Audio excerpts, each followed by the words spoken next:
Sabías que era un marino y sabías qué trabajo realiza un marino, cuáles son sus actividades, sus desplazamientos, su tipo de relaciones y contactos. Entonces respeta la misión del marino. Igual sucede si te hubieras casado con un teniente coronel. Tú no pudieras estar acompañándolo todo el tiempo en el cuartel militar. Él tiene su regimiento, tiene que ir a maniobras, tiene que estar acuartelado. Ese es su trabajo, su misión. Y de repente tú no estás conforme con eso y te vas a sentir mal con tu esposo, el teniente coronel, y este va a decir a sus superiores que quiere su retiro y entonces va a ser un militar retirado, pero por su esposa.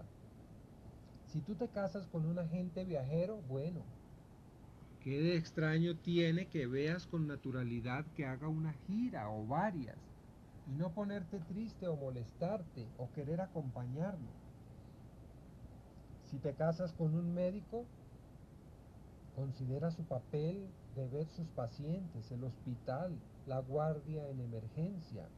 Y si un buen día llegas a casa con unos pastelitos y regalitos y deseas pasarlo lindo con tu médico, pero apenas llegas, sale él y te dice que tiene que ir a ver a sus pacientes porque ha sido llamado y con prisa te dice adiós. Ella se queda allí con una cara decepcionada tal vez. ¿Y por qué? Porque se casó con un médico y ella tiene que comprender que si él no va, se muere el enfermo. Entonces, la esposa tiene que cambiar de actitud y no quedarse allí con una frustración de no haber pasado una noche maravillosa y más bien, de repente, ella lo acompaña, maneja el auto mientras él va pensando en la entrevista con el paciente y ella lo espera tranquilamente, le anima, le presta su preciosa colaboración. Ella respeta su misión. Si te casas con una periodista, vas a saber qué es tener como esposa a una periodista. Vas a soportar su mundo.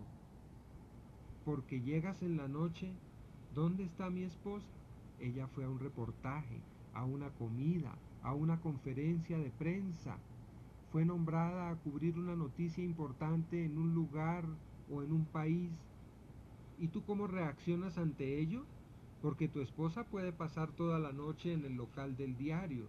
Y si tú respetas su misión, vas a ir a verla, acompañarla, llevarle un cafecito y regresar a casa contento comentando las incidencias de la noche.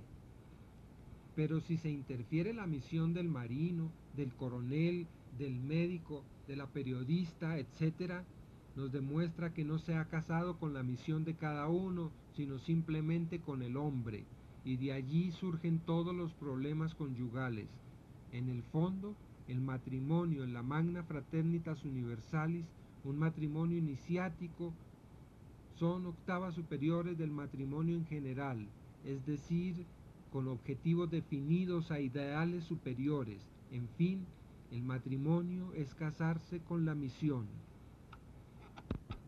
Hasta aquí el texto que los miembros discípulos del venerable maestre Ferriz en Chimbote, Perú, transcribieron de una grabación. A continuación, voy a permitirme citar otros textos del sublime maestre avatar Dr. Serge Reynaud de la Ferrière acerca también del tema del matrimonio y de la sexualidad. En la página 533 del Yug Yoga Yoguismo, en versión autorizada por el venerable maestre David Ferriz Olivares, dice textualmente: se comprende muy bien que el pecado original no es el acto carnal en el que se ha pensado muy a menudo debido a nuestra formación en el catecismo cristiano.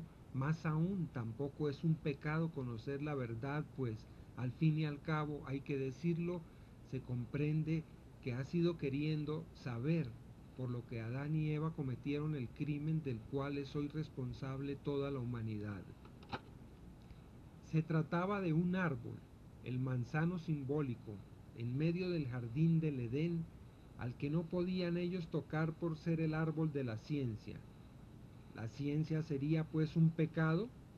El árbol, en efecto, enseñaría muchas cosas. Este fruto prohibido es el conocimiento y se ve como malo. ¿Por qué Dios habría de impedir a los hombres tener un intelecto y lograr pues la unión entre lo objetivo y lo subjetivo? En su Supplement, página 843, Swedenborg escribe: cada hombre hereda la perversión de sus padres, pero solamente muy pocos conocen dónde reside esta perversión. Ella radica en el amor por la posesión, en el amor de dominar, el cual, si no es advertido, llega a convertirse en una ambición de dominio acerca de todo y finalmente desea ser invocado y adorado como Dios.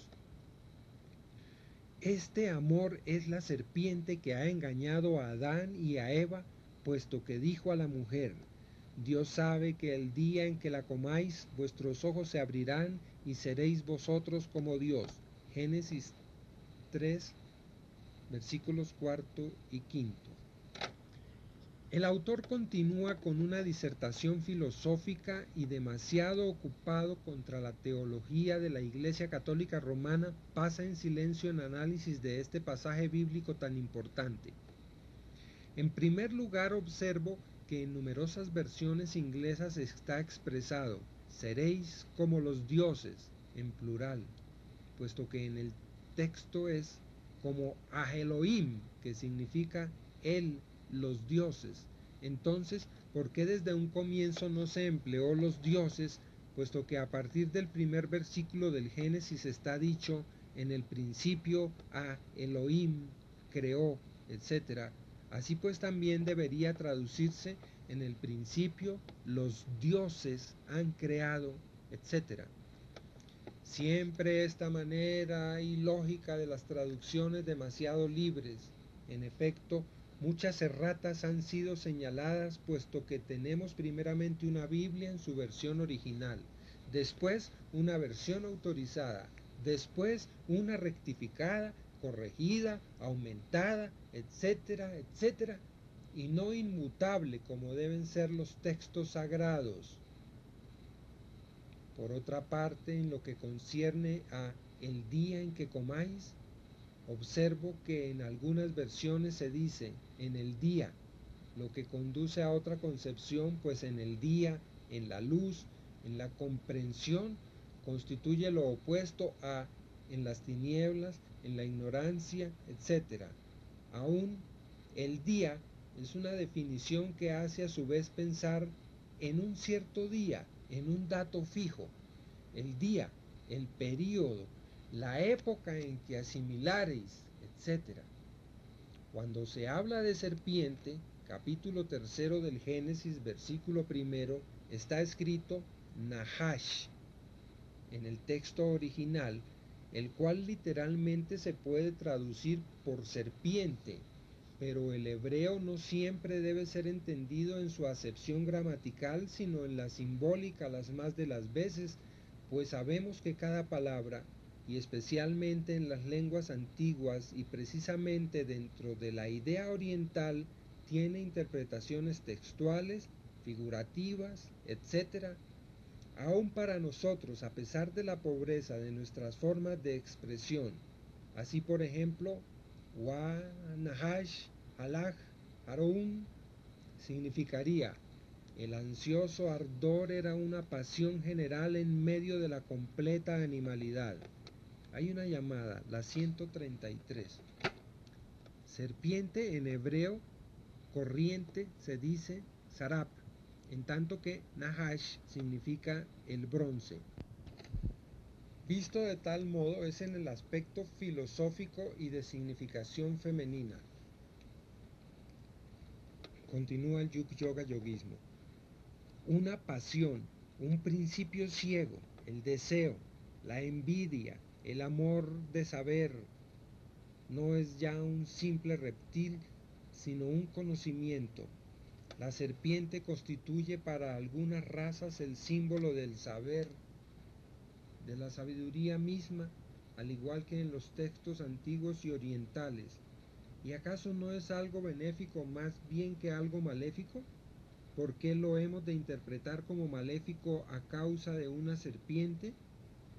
No es una afirmación que hago, simplemente presento los dos aspectos. No supongo nada, sino que expreso una idea. Eso es todo. Hay que insistir muy enérgicamente contra las actitudes que toman los menos versados. El Nahash es sobre todo un principio, una idea, un plan mental opuesto quizás a Ionaj, Génesis 8, versículo 10, el cual ha sido muy mal traducido por paloma, lo mismo que Teba, traducido como arca. Mencionemos por última vez el texto de la Cosmogonía de Moisés, traducción de Fabre de Olivet, entre comillas, y esperó otra vez un septenario de días más, períodos luminosos, y nuevamente envió a Ionaj fuera de la Teba. Evidentemente me sería indispensable escribir un libro especial para detallar completamente este concepto, ya que se comprende que expresa otro mucho más importante que el de enviar una paloma hacia afuera de una casa flotante.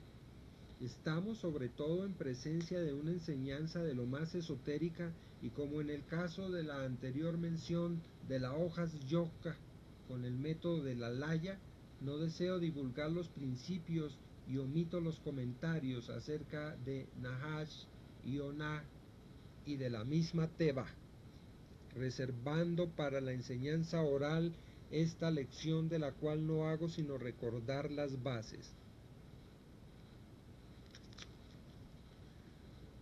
No hay que considerar como coincidencias las analogías de esto último con lo que hemos analizado anteriormente, IEV, pues los diversos pasajes, Mateo 5:28, Éxodo 3:13 y 14, Génesis 2:3, están en paralelismo dentro de la evolución iniciática, y el acto sexual es para algo, pero muy diferente de lo que hemos aprendido hasta el presente.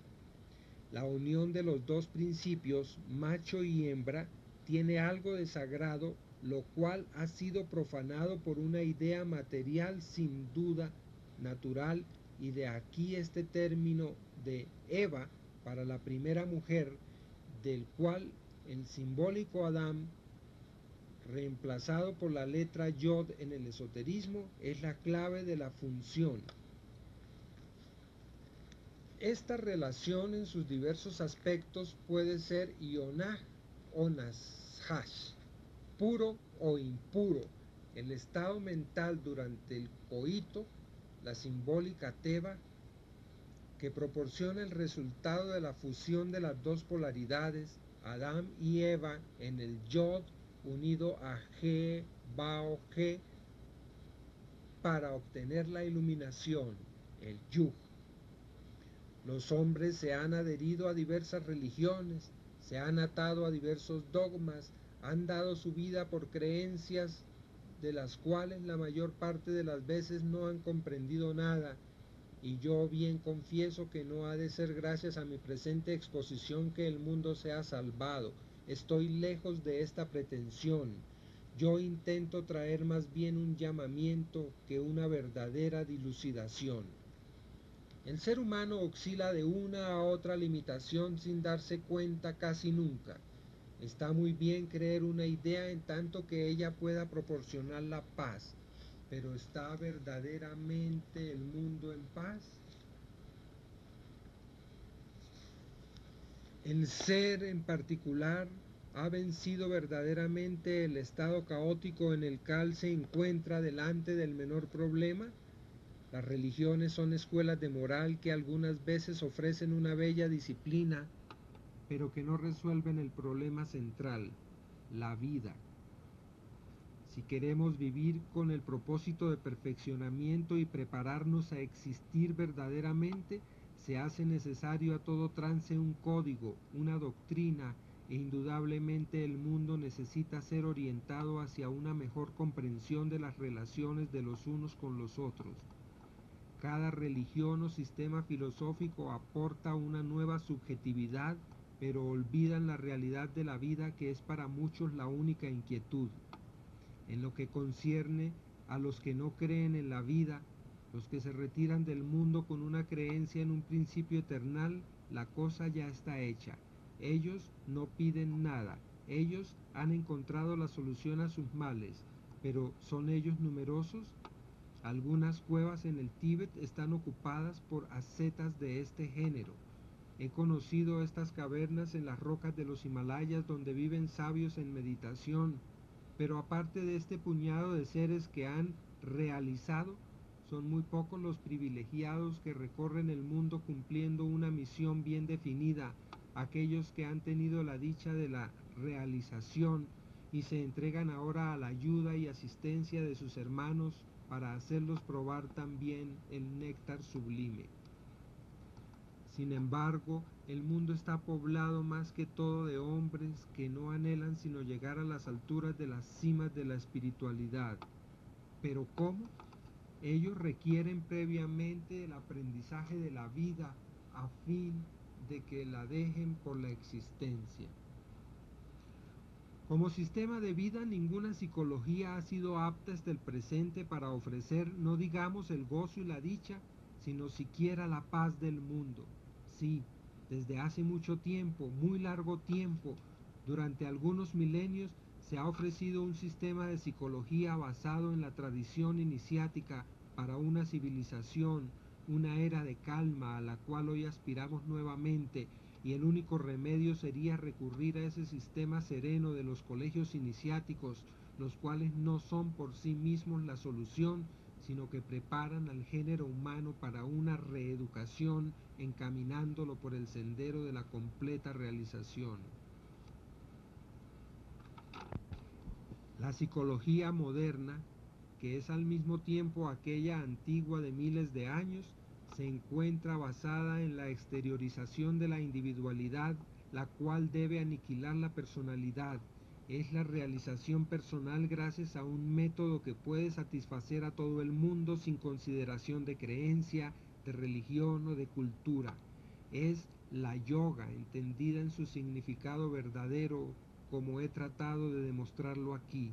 Es un conjunto de conocimientos unidos a una identificación del sí, no con un yo superior y un yo inferior como muchos lo imaginan. La identificación es un estado de realización puro y simple, sin discusión acerca del espíritu o de Dios o del alma, una experiencia personal que comienza con el ser físico, con la salud, con los ejercicios que proporcionan un equilibrio en el mundo de la materia antes de emprender la menor cosa en el plano subjetivo. El dominio metafísico se tomará en consideración después de haber establecido las bases de una cultura verdadera. Krishnamurti ha definido bien esta necesidad de buscar la comprensión y no el confort. Se busca siempre un confort, sea en el mundo material o sea en el mundo mental, y forzosamente sobreviene un día u otro la decepción. ¿Para qué intentar satisfacer el espíritu cuando lo indispensable es sobre todo comprender el por qué y el cómo? Basta observar a todas las buenas personas que desfilan a la misa dominical para comprender que se encuentran en un estado que aspira a una quietud que ellas reciben, es verdad. A la salida de la ceremonia, una radiante luminosidad recorre sus rostros, pero este estado al que han sido conducidas no es duradero.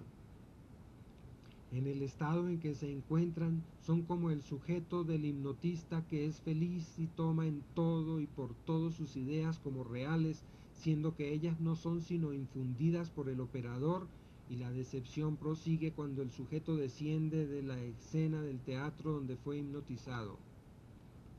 La verdad es algo que no es hermoso ni repulsivo, al igual que Dios no es bueno ni es malo, y la luz no está dentro de la religión o dentro del ocultismo.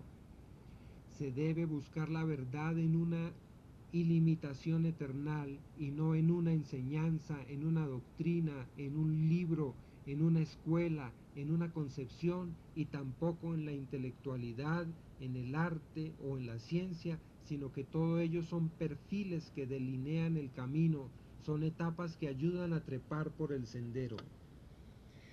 La iniciación no es una ceremonia, un estudio más o menos complicado, sino que se trata de un estado de realización que debe adquirirse, y si bien eso se logra por medio de la documentación en los diversos estratos del pensamiento humano, también es cierto que las materias a considerar no son el objetivo, sino simplemente los medios. Los miembros de algunas congregaciones declaran que son libres mediante estar bajo condiciones bien definidas, libres de obrar dentro del círculo de limitaciones del dogma a que ellos pertenecen. El avestruz es el mejor ejemplo de semejante humanidad que esconde la cabeza en la arena para no ver el peligro. Bajo un dogma, un credo, un templo limitado o una creencia, el mundo en general se queda estacionado allí o allá en la primera educación que corresponde a una instrucción infantil. Idénticamente a los caballos de tiro que en las grandes ciudades son protegidos de los sustos por medio de las anteojeras, así los hombres rehúsan ver la verdad, y es ciertamente el único remedio que se les ofrece como una poción contra el susto. En vez de aguardar la desilusión, ¿por qué no tener un espíritu crítico lo suficientemente fuerte para arrostrar la duda examinando los interrogantes acerca de sí mismo, en lugar de esperar a que la duda sea sembrada por otro en nuestro espíritu? Analicemos, estudiemos, tratemos de perfeccionarnos en los diversos dominios y tendremos entonces un edificio, y esta palabra está aquí elegida, concreto, el verdadero templo de Dios, puesto que somos hechos a su imagen. Este método tendrá como consecuencia el establecimiento de una verdad propia más allá del marco de las posibles limitaciones de las diversas sectas que han sido organizadas para canalizar el pensamiento del mundo.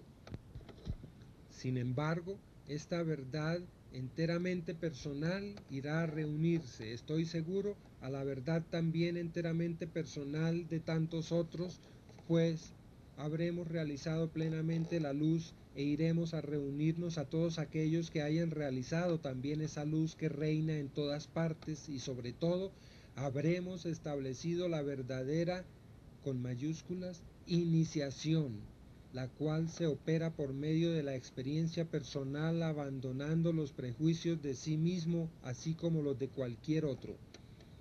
La unión con la gran colectividad es el reino del Espíritu Santo, la conciencia universal, el tercer estadio del absoluto, vida, forma, pensamiento. Nos restará formar esta conciencia ya no en un egregor astral, sino en forma tangible, puesto que el, con mayúsculas, pensamiento, es creativo, y obtendremos entonces el restablecimiento de nuestra verdadera, con mayúsculas, forma. El movimiento ya no limitado a un número de vibraciones perceptible únicamente a la vista de nuestro cuerpo físico, sino rebasando todas las limitaciones de colores, de luces, de tonalidades de nuestro mundo físico conocido, para existir en un mundo sin límites que nos hará verdaderamente, con mayúsculas, vivir, es decir, ya no simplemente adherirnos a este mecanismo funcional orgánico, sino existir de hecho en el principio, con mayúsculas, vida. En efecto, Adán ha pecado al abandonar el estado contemplativo para vivir simplemente. En cierto modo él ha dejado de existir. El hombre en general refleja este estado volviendo al mundo de los sentidos a pesar de su ideal. Ello acontece con casi todo el mundo, y es un estado en el cual inclusive se pretende que el hombre necesariamente viva dos tipos de vida y aún quede limitado a ellos: el del más materialista, el cual sigue sin embargo la moral acostumbrada, la educación ortodoxa, repitiendo aún las palabras de la religión, y el plan del hombre espiritual que se bifurca entre la fe y la aplicación de su razón en la vida corriente. El ser humano busca una concordancia entre la religión y la vida moderna, lo cual no es asunto de aplicación, sino de salir del marco tanto de lo subjetivo como de lo objetivo y sobre todo comprender antes de aplicar. Negar la realidad de lo subjetivo es demostrar ignorancia, pero también negar la existencia del mundo llamado objetivo es dejar sin resolver el problema. No se trata de considerar la unión de los dos, puesto que la fe no debe confundirse con la razón. Hay que ir más allá de estas consideraciones y enfocar un estado real en los dos, suprimiendo las complicaciones del mundo material y convirtiendo el mundo espiritual en un hecho concreto. La objetividad del campo abstracto no ocasiona duda para el místico, aun cuando él se encuentra, sin embargo, en la obligación de satisfacer sus necesidades físicas, biológicas, así como seguir dentro de las costumbres de la colectividad donde él vive. La subjetividad es reconocida aún de los más definidos ateístas, y esta relatividad de nuestro entendimiento hacia todas las cosas y hacia todos los hechos que nos rodean ha sido el objeto de más de una constatación científica y debe poner en evidencia la existencia de un dominio supranormal. De hecho, el iniciado, con I mayúscula, es el único que puede hacer este examen más allá de dichas barreras. Generalmente se entiende por mundo civilizado la generación que ha sabido modernizarse en un aparente confort de formas, pero que en realidad no ha aportado mayor satisfacción al pensamiento humano tan perturbado siempre por los mismos problemas mucho más profundos que la política o la sociología general. Los discípulos de Rabindranath Tagore pretenden que su maestro trae para el mundo la solución del problema. Dado que Platón ha proscrito a todos los poetas de su república ideal y que Nietzsche afirma que los poetas cuentan mentiras y de hecho conocen poca cosa, en cambio el divulgador de Gitanjali es completamente diferente, aunque pienso por mi parte que él hace un llamado sobre todo a los idealistas y no resuelve grandemente el problema que al fin y al cabo sigue existiendo. Quiero decir que Tagore se circunscribe a ser un expositor emotivo de amor y de oraciones. Él vive intensamente y es mucho lo que conoce. El mantra Shantam, Shivam, Advaitam, paz, beneficencia y unidad constituye su leitmotiv. No obstante, él define que no hay sino un, con mayúsculas, sendero para conocer la verdad, el cual existe a través de la interpretación de nosotros mismos, a través de todas las cosas, es de hecho la yoga, la identificación. Él se presenta en cierto modo como un bautica y se alza en contra de los ascetas aislados, pero su lema principal de voluntad para el sacrificio se encuentra mal interpretado en la institución que él mismo fundó. Él es ciertamente un místico idealista, pero ¿es eso lo que proporciona una educación al mundo? Ha sido Ruskin quien ha dicho ya que la educación no consiste en enseñar a las gentes las cosas que no conocen, pues esto corresponde a la instrucción. Hacer aprender cosas desconocidas queda a cargo de las escuelas oficiales, con institutores, con profesores que enseñan al mundo a conocer lo que no se conoce todavía. Hay que educar a la humanidad y ello consiste en enseñarla a comportarse como no se comporta. La instrucción requiere un material. Platón ha definido la instrucción como una dirección que se debe proporcionar a la juventud hacia una recta razón que la ley confirme y que la experiencia de los antiguos haya sancionado como buena. Por lo que respecta a la educación, no es necesario tener obras especialmente escritas, sino principiar con el organismo para estudiarlo como medio de perfeccionamiento, pues gracias a la fisiología es que obtendremos la correcta psicología, como ya lo he demostrado precedentemente. La educación comprende una participación de la naturaleza física, intelectual y espiritual. Desde Platón y aún antes que él, son numerosos los que han venido tratando de dar al mundo un sistema gubernamental apropiado a la satisfacción de cada quien. Algunos movimientos, bajo el nombre de religiones, también han intentado abocarse a la dirección de la humanidad. la Iglesia de Roma, sin haber podido conseguirlo, y las sectas musulmanas como el sufismo y el bahaísmo han intentado en estos últimos tiempos extender su poderío. El sufismo, secta de musulmanes de Persia, ha contado con grandes místicos tales como Saidí, el astrólogo, Al-Biruni, Avicena, Ralisis, Averroes y el alquimista Heber, que era también sufista. Se nos acaba el espacio sin terminar de leer esta carta del 18 de agosto de 1952. Finalmente, en la página 543, en esa misma carta, dice: se requiere un estado sereno para abordar el saber. Desde el comienzo, la calma debe ser establecida. Es necesaria la maestría del cuerpo y del espíritu antes que todo, la salud física tanto como la salud moral. Se cura generalmente el cuerpo sin el espíritu, o se cura el espíritu sin el cuerpo. Se debe buscar un justo medio.